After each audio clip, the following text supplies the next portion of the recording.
चलो हेडिंग डालो आज मोशन अंडर ग्रेविटी।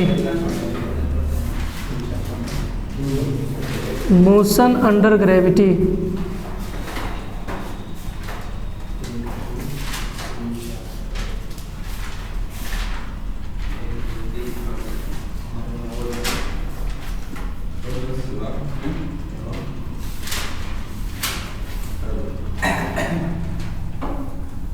हेडिंग लगाओ motion under gravity.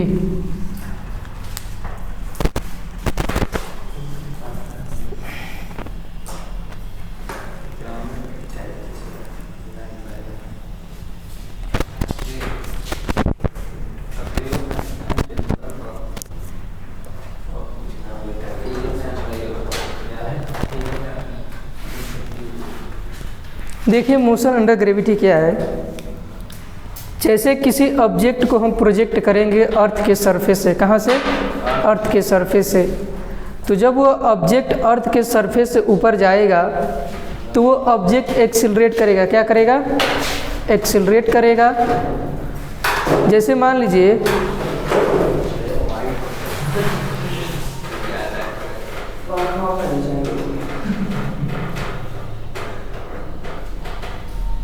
Motion under gravity के अंदर में क्या पढ़ेंगे हम लोग कि जैसे मान लीजिए हमारा ये अर्थ है। क्या है? अर्थ है। और अर्थ के सरफेस से किसी भी ऑब्जेक्ट को हम ऊपर की तरफ प्रोजेक्ट करेंगे। कहाँ प्रोजेक्ट करेंगे? ऊपर की तरफ। मान लीजिए इसकी इनिशियल वेलोसिटी u है। तो कोई भी ऑब्जेक्ट को जब आप अर्थ के सरफेस से प्रोजेक्ट करेंगे तो ये ऑब्जेक्ट जो है ग्रेविटी के अंडर में क्या करेगा? एक्सेलरेट करेगा ऊपर की तरफ। तो जब कोई ऑब्जेक्ट को हम प्रोजेक्ट करते हैं अर्थ के सरफेस से और ये ऑब्जेक्ट ग्रेविटी के अंदर में एक्सेलरेट करता है, इस मोशन को हम लोग कहते हैं मोशन अंडर ग्रेविटी। मतलब कोई ऑब्जेक्ट मोशन तो कर रही है लेकिन किसके अंडर में? ग्रेविटी के अंडर में। तो जब ऊपर किसी पार्टिकल को फेंकते हैं हम तो उसके देखते हैं जैसे जैसे पॉइंट टू पॉइंट उसकी वेलोसिटी क्या होती है? चेंज होती है, मतलब कि कम होती है। मतलब उसकी वेलोसिटी में चेंज हो रहा है तो पार्टिकल क्या कर रहा है? आपका एक्सेलरेट कर रहा है। तो पार्टिकल किसके अंडर में एक्सेलरेट कर रहा है? ग्रेविटी के अंडर में। उसी मोशन को हम लोग कहते हैं मोशन अंडर ग्रेविटी। है समझ में?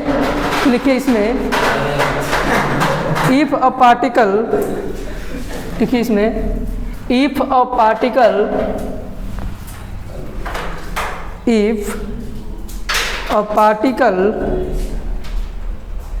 is projected, if a particle is projected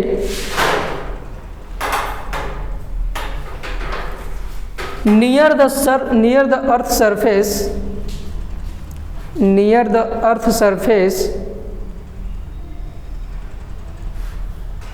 and accelerate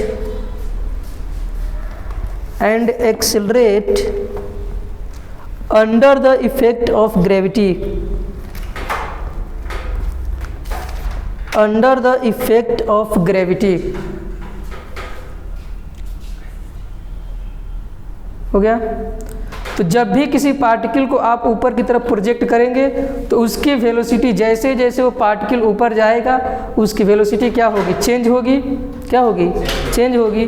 तो जब वेलोसिटी में चेंज होगा तो पार्टिकल को क्या कहेंगे? कि पार्टिकल एक्सेलरेट कर रहा है। तो जब किसी भी पार्टिकल को आप उसके अर्थ के सरफेस से ऊपर की तरफ प्रोजेक्ट करेंगे तो पार्टिकल किसके मोशन में आपका एक्सेलरेट करेगा? ग्रेविटी के रिस्पेक्ट में। तो हम लोग कहेंगे मोशन अंडर ग्रेविटी। अब इसमें आपका इसमें जो सबसे पहला चीज़ समझने वाला है वो है साइन कन्वेंशन। क्या है? Sign convention. साइन कन्वेंशन समझ जाएंगे आपको न्यूमेरिकल तुरंत लग जाएगा। साइन कन्वेंशन सबसे बड़ा रोल करेगा आपको इसमें। इसी के अंदर आता है। हाँ इसी में। देखिए साइन कन्वेंशन क्या है। आपके जितने भी वेक्टर्स होंगे, क्या होंगे? वेक्टर। तो आपके जितने वेक्टर्स अगर वो ऊपर की तरफ वेक्टर होगा तो उसको लेंगे पॉजिटिव और जो वेक्टर नीचे की तरफ होगा उसको लेंगे नेगेटिव। ये साइन कन्वेंशन है। क्या है? साइन कन्वेंशन कि आपके जितने वेक्टर ऊपर रहेंगे उन सारे वेक्टर को लेंगे हम पॉजिटिव और जो वेक्टर नीचे जाएगा उस वेक्टर को हम लोग रखेंगे नेगेटिव। ठीक है? तो ज़रा ध्यान दीजिए सही है ना? देखिए यहाँ पे साइन कन्वेंशन क्या है कि जितने भी वेक्टर आप ऊपर की तरफ लेंगे, जितने भी वेक्टर आप ऊपर की तरफ लेंगे, सारे वेक्टर को आप कंसीडर करेंगे पॉजिटिव। क्या कंसीडर करेंगे? पॉजिटिव। और जो वेक्टर को आप नीचे लेंगे उस वेक्टर को कंसीडर करेंगे निगेटिव। जैसे मान लीजिए ये हमारा अर्थ है, इसको अगर अर्थ के सरफेस से ऊपर की तरफ u स्पीड से फेंक रहे, इनिशियल स्पीड u से, ठीक है? तो इस ऑब्जेक्ट को जब हम u स्पीड से ऊपर की तरफ फेंकेंगे तो इस u को हम क्या कंसीडर करेंगे? पॉजिटिव। और एक इसके नीचे लग रहा है acceleration due to gravity a, जिसको हम क्या कंसीडर करते हैं? g। आप लोग पढ़े होंगे force and laws of motion में कि जब भी आप मोशन ग्रेविटी के अंडर में पढ़ेंगे तो एक्सेलरेशन को क्या कंसीडर करेंगे? g। और इस g को हम लोग कहते हैं एक्सेलरेशन ड्यू टू ग्रेविटी। तो एक्सेलरेशन ड्यू टू ग्रेविटी की जगह पे आप a को हमेशा -g रखेंगे। क्या रखेंगे? -g, क्योंकि वेक्टर कहाँ जा रहा है आपका? नीचे। तो जब कोई वेक्टर आपका नीचे जाएगा तो उसको लेंगे निगेटिव, और जो कोई वेक्टर ऊपर जाएगा उसको लेंगे हम लोग पॉजिटिव। तो यहाँ से ये देखने को मिला कि u अगर पार्टिकल को हम ऊपर की तरफ प्रोजेक्ट कर रहे हैं तो इनिशियल स्पीड u से कहाँ जाएगा? वो ऊपर जाएगा। तो अगर मान लीजिए पार्टिकल यहाँ से h हाइट ऊपर गया, कितना हाइट ऊपर गया है? h height. तो ये हमारा हो जाएगा इनिशियल पॉइंट और ये हो जाएगा हमारा फाइनल पॉइंट। तो इनिशियल और फाइनल पॉइंट के बीच का जो ये एरो है किसको रिप्रेजेंट कर रहा है? हाइट को। तो हाइट को आप क्या कंसीडर करेंगे यहाँ पे? पॉजिटिव। क्या कंसीडर करेंगे? पॉजिटिव। जो वेक्टर आपका ऊपर रहेगा उसको कंसीडर करेंगे पॉजिटिव, और जो वेक्टर नीचे रहेगा उसको कंसीडर करेंगे हम लोग निगेटिव। आए समझ में? तो लिखिए इसमें साइन कन्वेंशन में all the vectors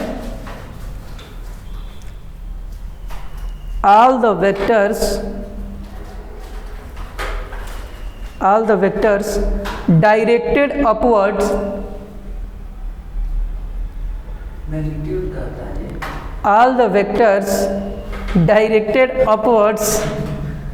taken to be positive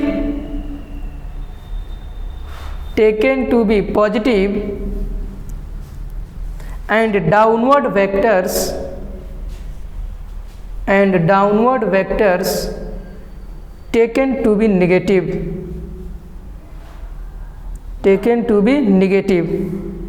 downward vectors taken to be negative. हो गया? Taken to be negative. तो जितने भी आपके वेक्टर्स ऊपर होंगे अपवर्ड वेक्टर्स को आप हमेशा पॉजिटिव लेंगे, और जो वेक्टर्स आपका नीचे रहेगा उसको क्या कंसीडर करेंगे? नेगेटिव। तो जरा यहाँ ध्यान दीजिए, जो आपकी acceleration due to gravity G है ये हमेशा डाउनवर्ड लगेगा, ये तो ऑलवेज डाउनवर्ड रहेगा। तो आप a की वैल्यू हमेशा क्या रखेंगे? -g। आए समझ में? तो इसे पहला केस लिखिए। हाँ, केस फर्स्ट लिखिए। वेन इसमें नोट पर पहला केस में लिखिएगा वेन। क्या हो गया? पहला केस में लिखिए when particle is projected up.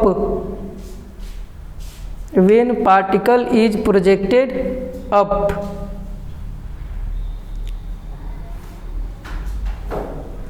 इस फिगर को बना लीजिए, उसी में फिगर हेडिंग है। ये हो गया। जब पार्टिकल को ऊपर फेंकेंगे वो फिगर बना लीजिए, सब साइन दिखा दीजिए उसमें। केस नंबर 2 लिखिए। When particle is, case number 2, when particle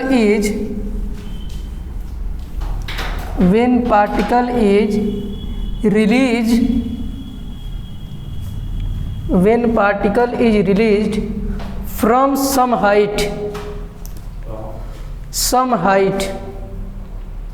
when particle is released from some height, जैसे देखिए वही फिगर है। मान लीजिए आपका अर्थ है और इस पॉइंट से किसी भी पार्टिकल को हम h हाइट कहाँ ले जा रहे हैं, नीचे। कहाँ ले जा रहे हैं, नीचे। उस पार्टिकल को हम यहाँ से रिलीज कर रहे हैं, कहाँ से, ऊपर की तरफ से कुछ हाइट से। तो इस पॉइंट पे आपका इनिशियल वेलोसिटी u क्या रहा होगा, 0। अब यहाँ से पार्टिकल को छोड़ें तो h हाइट कहाँ गया है, नीचे। और आपका एक एक्सेलरेशन ड्यू टू ग्रेविटी की वजह से पार्टिकल नीचे आ रहा होगा, तो a की वैल्यू तो आपको -g हमेशा रहेगा। और इस केस में आपका h वेक्टर भी नीचे आ रहा है, तो इस केस में h आपका क्या लिया जाएगा, निगेटिव। और इस पॉइंट पे u स्पीड से छोड़े हैं, तो जब पार्टिकल यहाँ पे गिरा होगा तो कुछ ना कुछ इसकी वेलोसिटी v से गिरा है, तो ये v भी आपका क्या होगा, इस पॉइंट पे पॉजिटिव होगा कि निगेटिव, निगेटिव होगा, क्योंकि ये भी कहाँ आ रहा है आपका v वेलोसिटी से नीचे, तो ये भी आपका कंसीडर किया जाएगा निगेटिव। तो जो भी चीज़ आपकी h हाइट नीचे आएगी तो निगेटिव हो गया। जितने भी वेक्टर्स आपके निगेटिव आएंगे सारे वेक्टर कंसीडर किए जाएंगे निगेटिव, और जो वेक्टर आपके ऊपर जाएंगे वो सारे वेक्टर क्या कंसीडर किए जाएंगे, पॉजिटिव। तो ये केस बनेगा जब पार्टिकल आप किसी h हाइट से छोड़ेंगे तो उस केस में h भी निगेटिव होगा, v भी निगेटिव होगा, और एक्सेलरेशन ड्यू टू ग्रेविटी भी निगेटिव होगी, क्योंकि तीनों वेक्टर सब क्या है आपके नीचे हैं। तो जब नीचे रहेंगे तो सारे क्या लिए जाएंगे, निगेटिव। बना लीजिए फिगर। चलो तीसरा केस देखिए। अब तीसरा केस लिखिए। व्हेन पार्टिकल इज प्रोजेक्टेड, तीसरा केस है when particle is projected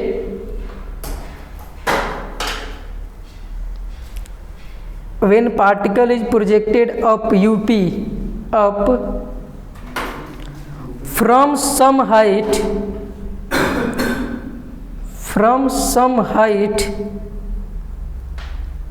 above the ground,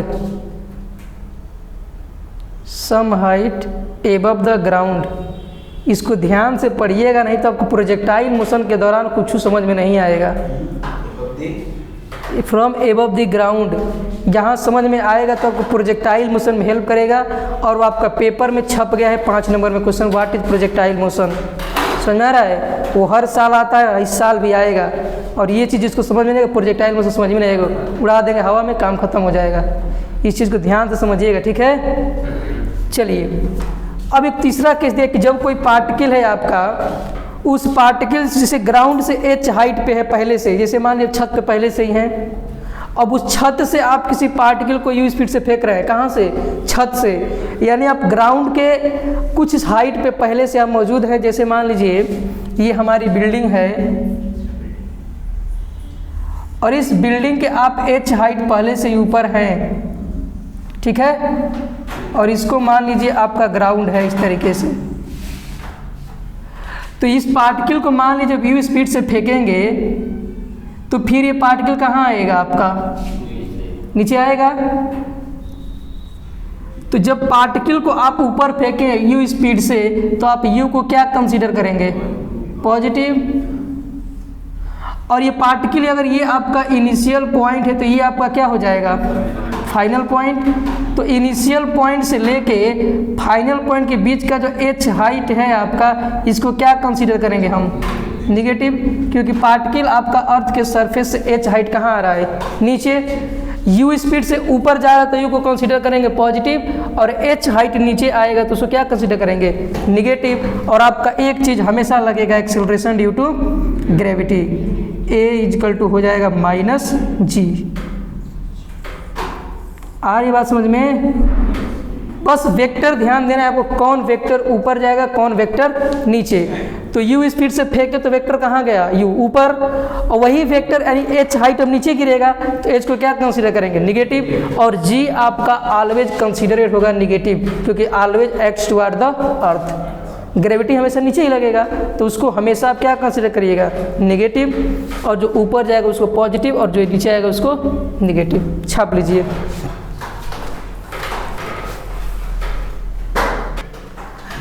तो पहला केस मैंने आपको बताया था कि जब किसी पार्टिकल को ऊपर प्रोजेक्ट करेंगे वो वाला केस हो गया, जब पार्टिकल को रिलीज करेंगे वो भी हो गया, और किसी हाइट से जब किसी पार्टिकल को फेंकेंगे वो केस भी आपके पास, 3 केस आपके पास हो गए। अब देखिए एक और इसमें क्या चीज़ है, मज़ेदार चीज़, इस चीज़ को ध्यान रखिएगा क्योंकि यही खेल पूरा प्रोजेक्टाइल मोशन के दौरान खेलेंगे हम आपके साथ, ठीक है। पूरा कंसेप्ट यही है, इससे कुछ नहीं बदलेगा प्रोजेक्टाइल मोशन। उसके बाद आपको प्रोजेक्टाइल में केस क्या आएगा, बस थीटा का केस आएगा, थोड़ा सा एंगल वाला, बाकी सब यही कंसेप्ट है। बताएंगे जब समय आएगा, तो अभी दर्द में पड़ जाएंगे प्रोजेक्टाइल सुनेंगे तो।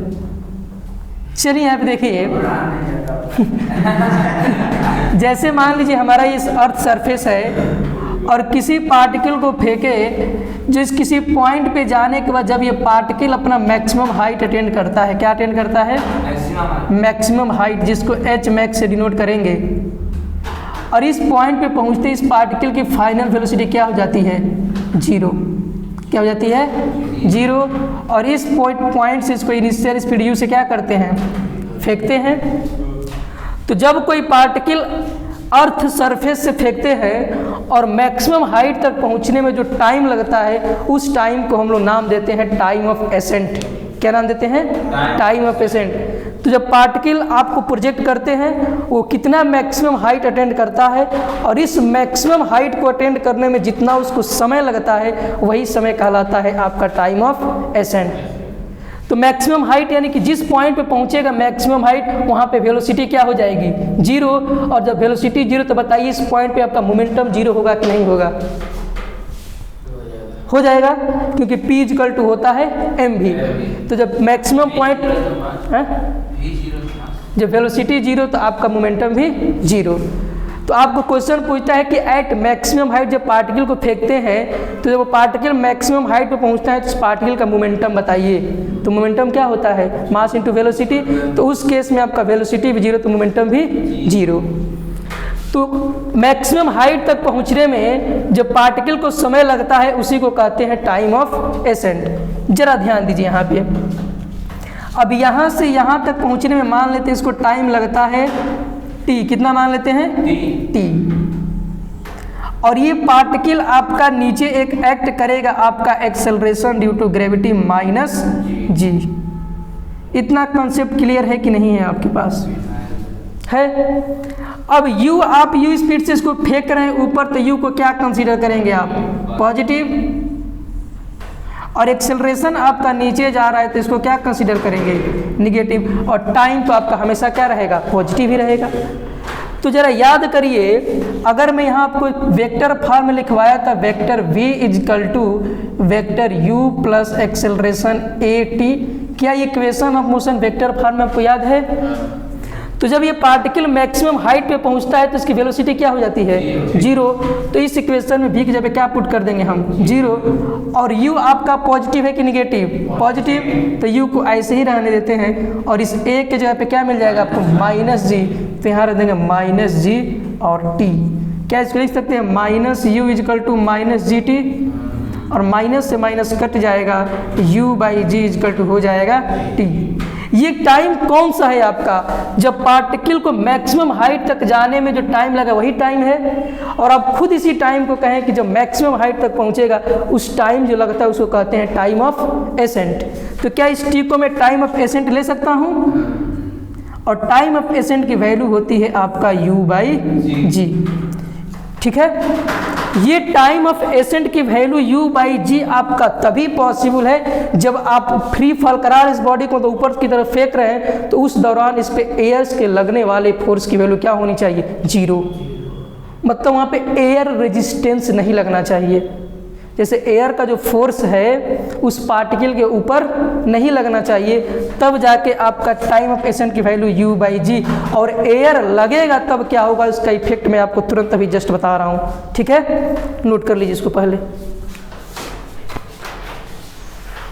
नीचे लिखिए हेडिंग टाइम ऑफ एसेंट, इसके नीचे लिखिएगा टाइम ऑफ एसेंट, हाँ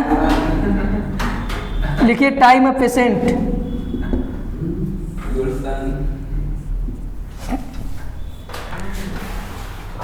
लिखिए the maximum the time taken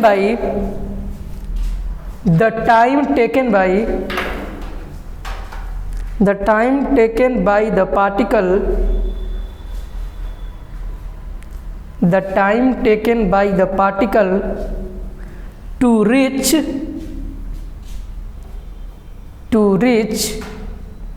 at the maximum height,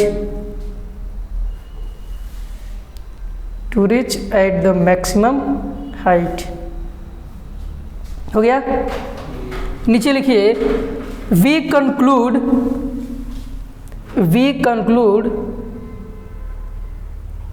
from the equation of time of ascent, from the equation of time of ascent,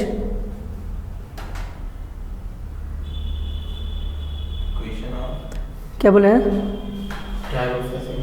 this equation time of ascent, that is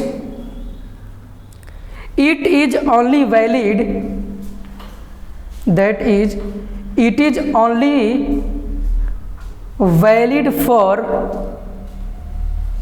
it is only valid for, there is no air resistance, there is no air resistance। Time off accent की जो value है ये u by जी उसी शर्त पे आएगी जब आपका एयर रेजिस्टेंस 9 हो। तो मतलब एयर रेजिस्टेंस की वैल्यू क्या हो, 0 हो। क्या हो, 0 हो। उसको हम लोग कहते हैं टाइम ऑफ एसेंट। बिटाएं, यहाँ देखिए जरा सा, जब ये पार्टिकल मैक्सिमम हाइट पे पहुँचेगा और जब फिर ये यहाँ से रिटर्न होगा और रिटर्न होके जब यहाँ पहुँचेगा तो इस पार्टिकल का इस पॉइंट पे डिस्प्लेसमेंट क्या हो जाएगा, 0। जहाँ से चला था फिर उसी पॉइंट पे पहुँच गया तो हमेशा आप डिस्प्लेसमेंट को क्या बोलते थे, एस से डिनोट करते हैं। तो इस केस में आपका डिस्प्लेसमेंट क्या हो जाएगा, 0। क्या हो जाएगा, 0। तो अगर ध्यान दीजिए यहाँ पे, अगर v square minus u square is equal to 2as consider किया जाए, क्या किया जाए, 2as, v square is equal to u square plus 2as, तो ये वाला टर्म आपका पूरा क्या हो जाएगा, क्योंकि जब पार्टिकल यहाँ से स्टार्ट किया तो डिस्प्लेसमेंट क्या हो जाएगा, 0। तो v स्क्वायर जो है आपका किसके बराबर हो जाएगा, यू स्क्वायर पे। तो यहाँ से निकला था 21 स्पीड से, u स्पीड से, और जब यहाँ पे आके फिर इसी पॉइंट पे पहुँचा है तो उसका डिस्प्लेसमेंट क्या हो गया है, 0। तो इस केस में आपकी v की वैल्यू किसके बराबर हो जाएगी, u के बराबर। क्या हो जाएगा, v की वैल्यू u के बराबर। ये कंडीशन कब पॉसिबल है, जब आपका एयर रेजिस्टेंस नहीं रहेगा तब। तो टाइम ऑफ एसेंट अभी आपने फाइंड किया, क्या u बाई जी आया था। तो पार्टिकल जहाँ से जाता है मतलब मैक्सिमम हाइट पे पहुँचा और वहाँ से फिर आपका रिटर्न आ जाता है कहाँ पे, जहाँ से गया था, उस टाइम को कहते हैं टाइम ऑफ डिसेंट। क्या कहते हैं, टाइम ऑफ डिसेंट।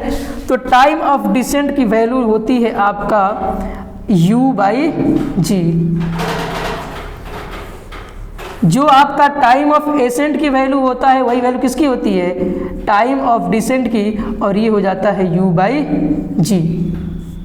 यानी इससे ये फर्क समझ में आया कि पार्टिकल को जितना टाइम आपको मैक्सिमम हाइट तक पहुंचने में लगा है वही टाइम मैक्सिमम हाइट से अर्थ तक पहुंचने में लगेगा। उस टाइम को हम लोग कहेंगे टाइम ऑफ डिसेंट। और दोनों का शर्त क्या है, u बाई जी, जब एयर रेजिस्टेंस नहीं रहेगा तब। तो जब पार्टिकल का एयर रेजिस्टेंस नहीं है तो जितना समय में ऊपर जाएगा ठीक उस जहाँ से पहुँचेगा उसी समय कहाँ आ जाएगा, उतने ही समय में नीचे भी आ जाएगा। तो जितना समय ऊपर जाने में लगेगा उतना समय आने में लगेगा जब एयर रेजिस्टेंस नहीं रहेगा तब। आया बात समझ में, नोट कर लीजिए इसको। नहीं इसी में है, हाँ। चलिए देखें यहाँ पे, तो टाइम ऑफ एसेंट जाने में लगा है और टाइम ऑफ एसेंट आने में लगा है। तो अगर आपसे कोई पूछे कि इसको ओवरऑल कितना टाइम लगा है, मतलब ये तो गया था तो टाइम ऑफ एसेंट आया था TA, और मैक्सिमम हाइट से नीचे आया तो लगा था टाइम ऑफ डिसेंट। तो जाने वाला समय भी आपका u बाई जी था और आने वाला भी समय आपका क्या था, u बाई जी। तो अगर आपसे कोई पूछे कि ओवरऑल टाइम कितना लगेगा, मतलब पार्टिकल जहाँ से चला है उसी पॉइंट पे फिर आएगा तो उसको उस टाइम को हम लोग कहते हैं टाइम ऑफ फ्लाइट। क्या नाम देते हैं? Time of flight. मतलब जहाँ से गया और फिर उसी पॉइंट पे आ गया, इस दौरान उसको जितना समय लगा है उसी को कहते हैं टाइम ऑफ फ्लाइट। मतलब इस केस में उसका डिस्प्लेसमेंट क्या हो जाएगा? 0। तो अगर आपको टाइम ऑफ फ्लाइट पूछे, जरा ध्यान दीजिए, अगर आपसे टाइम ऑफ फ्लाइट पूछे तो टाइम ऑफ फ्लाइट को क्या लिखेंगे? Time off ascent plus time off descent. जाने वाले समय और आने वाले समय दोनों को जोड़ देंगे तो टाइम ऑफ फ्लाइट आपका हो जाएगा, ये हो जाएगा u/g और ये भी हो जाएगा u/g। यानी कि टाइम ऑफ फ्लाइट आपको मिल जाएगा 2u/g। यानी टाइम ऑफ फ्लाइट आपका है 2 टाइम्स टाइम ऑफ एसेंट। लिख सकते हैं जाने वाला समय टाइम ऑफ एसेंट, आने वाला भी टाइम ऑफ एसेंट, यानी टाइम ऑफ एसेंट का जो 2 गुना होता है उसी को कहते हैं टाइम ऑफ फ्लाइट। आए समझ में? नोट करिए इसको, ये है हमारा टाइम ऑफ फ्लाइट। थोड़ा सा और है, टाइम नहीं है, ये है आपका टाइम ऑफ फ्लाइट।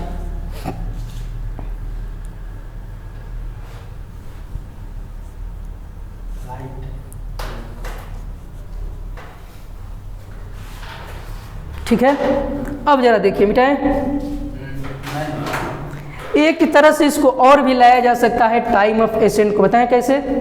देखिए यहाँ पे एक तो था आपका कंसेप्ट कि टाइम ऑफ एसेंट और टाइम ऑफ डिसेंट दोनों को ऐड कर देंगे तो आपको मिल जाएगा टाइम ऑफ फ्लाइट। एक कंडीशन ये है, जरा ध्यान समझिएगा, मिटाएं इसको। आप पढ़े होंगे सेकेंड इक्वेशन ऑफ मोशन, पढ़े हैं? तो इस केस में पार्टिकल का डिस्प्लेसमेंट एंड एस की वैल्यू क्या हो जा रही है? 0। तो अगर फॉर्मूला लिखे तो एस इजिकल टू होता है आपका ut प्लस हाफ at²। तो u स्पीड से पार्टिकल को ऊपर फेंके हैं तो ये तो पॉजिटिव रहेगा और a आपका क्या हो जाएगा? माइनस gt का हाफ gt का होल स्क्वायर। और ये चीज़ आपका 0 हो जा रहा है, डिस्प्लेसमेंट क्या हो जा रहा है? 0। तो हम इसको लिखते हैं ut माइनस हाफ gt² की वैल्यू क्या लिख देते हैं? अगर यहाँ से आप t को कॉमन लेंगे तो क्या मिलेगा? u minus half gt is equal to 0। और u माइनस हाफ gt को आप क्या लिख सकते हैं? 0 लिख सकते हैं। और u इजकल टू क्या लिख सकते हैं? हाफ gt लिख सकते हैं। और t की वैल्यू क्या लिख सकते हैं? 2u/g। तो ये आप जहाँ से गए थे वहीं पे आए हैं तो उस पूरे टाइम में क्या कवर किया? टाइम ऑफ फ्लाइट, तभी ना डिस्प्लेसमेंट 0 हो रहा है आपका। तो इसी को हम लोग कह देंगे टाइम ऑफ फ्लाइट और ये हो जाएगा 2u/g। इस तरीके से भी आपको टाइम ऑफ फ्लाइट मिल सकता है। ये सेकेंड मेथड है आपका।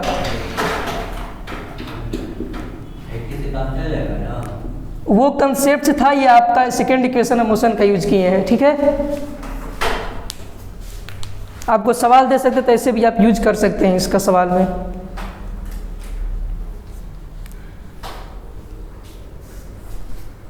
समझ में आया है? चलिए तब इतना ही रहने दें। ठीक है।